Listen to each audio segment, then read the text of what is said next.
so strong and grand. In snowy peaks they proudly stand. First we sketch with pencil light, big and sturdy, quite a sight.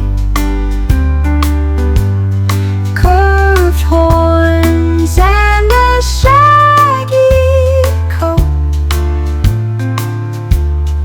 On our paper yaks will float.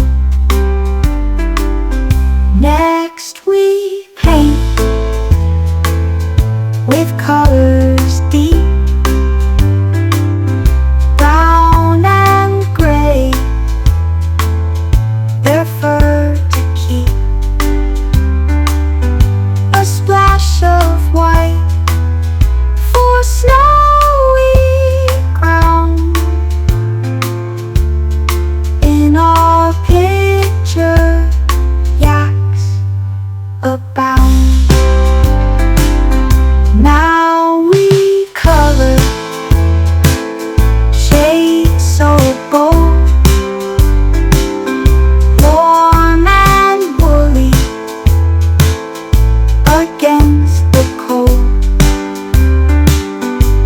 Blue for skies and green for grass, mountains high where yaks will pass.